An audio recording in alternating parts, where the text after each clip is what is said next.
आकाश video वगैरे सरांचा विषय तर बोला सर काय विषय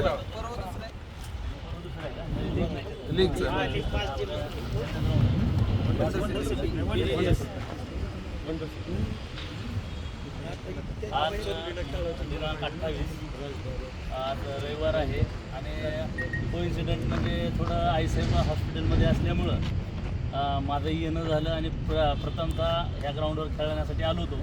मग इथे समजलं की बाबा सगळेच आपल्याच कुटुंबातले सर्व लोक आहेत आणि त्यानंतर मग 2 दिवस खेळल्यानंतर आज रविवारचं दुसरं पर्व आहे त्यांचं की जेणेकरून ते वंडर सिटीमार्फत जे की लीग मॅचेस खेळवल्या जातात आणि त्यात सगळे असे स्टार प्लेयर्स आहेत. आपले सागर सोनवणे आहेत, काना आहे, पुन्हा बंडा आहे, असे भरपूर काही पिनू असे भरपूर काही जे प्रवीण आहेत ते चांगले सिद्धूसुद्धा. आणि त्या दिवशी योगा असा झाला की मयू आला, मी आलो, सागर आला, अजिंक्य आला आणि सिद्धू पण आला. योगायोग होता, काही प्लॅन नव्हता तरी योगायोगानं आलो.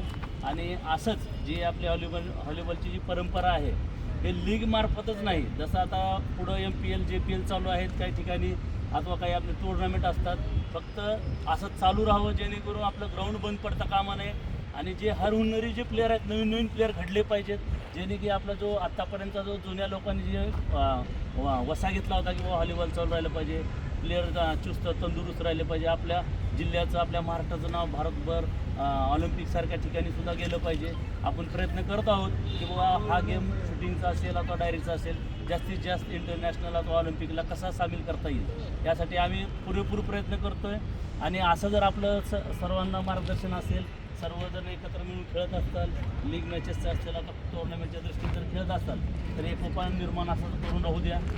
संबंध महाराष्ट्र तुमच्या सोबत आहे आणि आपण पण सर्व महाराष्ट्राच्या सोबत राहू एवढी आपल्याला सगळ्याला विनंती करतो आणि आपल्या शुभेच्छा. जय हिंद, जय महाराष्ट्र.